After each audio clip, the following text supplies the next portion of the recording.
Hoje eu vou falar sobre promessas de resultados. Eu vou contar um caso hipotético e aí vocês vão conseguir estar visualizando. O Dr. Jorge, ele tinha uma clínica médica voltada para cirurgias plásticas eminentemente embelezadoras e reparar não era muito sua prática, ele gostava mesmo era de produzir beldades. Com o Instagram repleto de pacientes felizes com seus resultados e com fotos de antes e depois, o Dr. Jorge tinha muita confiança no seu trabalho, então ele não poupava adjetivos no momento da consulta. Vai ficar perfeito. Esqueça o corpo que você tem hoje, eu vou te transformar numa perfeição. Sem saber das características jurídicas de tais elogios, Dr. Jorge nem se preocupava em realizar termos de consentimento informado, já que para ele o resultado era sempre certo. Um belo dia, um procedimento saiu errado. A paciente não ficou perfeita, não virou uma beldade e muito pelo contrário. A paciente não conseguia sequer se olhar no espelho. O procedimento havia sido correto, mas uma característica própria da paciente fez com que o resultado não fosse arrasador. E, consequentemente, o Dr. Jorge ele sofreu um processo. Esse é um caso muito comum que acontece. O Instagram está aí para todo mundo ver. Então, qual é o primeiro erro nesse caso? Instagram com fotos de pacientes felizes com resultado, fotos de antes e depois. O principal motivo que o Conselho Federal de Medicina estabelece a proibição de publicação das fotos de antes e depois é a valorização da conduta ética no exercício da medicina. Além disso, o Conselho ele tenta preservar o médico de eventuais processos movidos por terceiro em busca de indenizações por danos decorrentes de abuso. E outro motivo para proibir a divulgação dessas fotos é evitar a autopromoção e o sensacionalismo do médico, porque pode induzir a promessas de resultados. Promessa de resultado significa obrigação de resultado.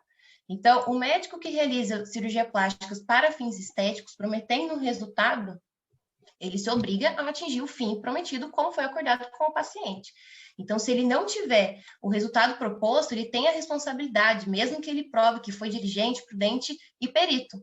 A responsabilidade, nesse caso, vai existir independentemente da culpa. Então, o que distingue uma obrigação como de meio ou de resultado é o compromisso que é assumido pelo profissional. Se é o emprego cuidadoso da técnica ou o resultado a qualquer custo, independente da técnica adotada. Então, por exemplo, se o médico informa o paciente que após a cirurgia o nariz dele vai ficar desse ou daquele jeito, ele está garantindo o resultado.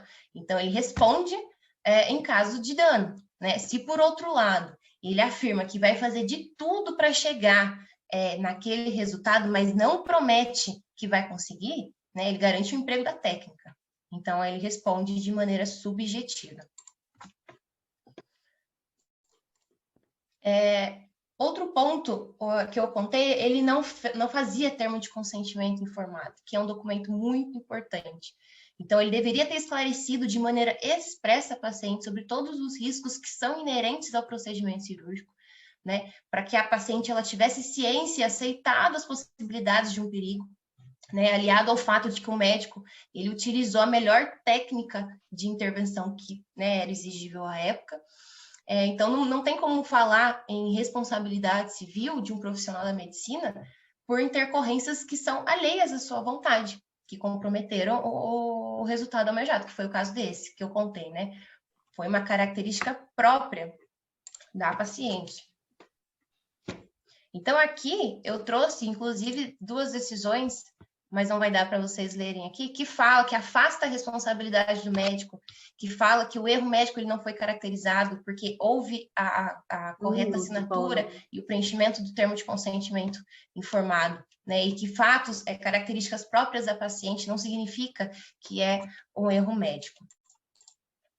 E profissionais de algumas especialidades acabam tendo mais recorrência que outras, né? Aqui nesse gráfico que eu trouxe, a gente tem ginecologista, que corresponde a 27% de casos da justiça, seguidos de ortopedia com 15% e cirurgia plástica com 10%. Então, cirurgiões plásticos precisam ter uma atenção maior. E esse aumento de processos envolvendo, né, esses profissionais, obviamente foi impulsionado pela facilidade do acesso das pessoas ao Poder Judiciário hoje, né, seguido pelo fortalecimento das leis de proteção do consumidor e a facilidade também do acesso à informação por parte dos pacientes. Então, isso faz com que o nível de exigência dos profissionais cresça ou até mesmo ele seja distorcido.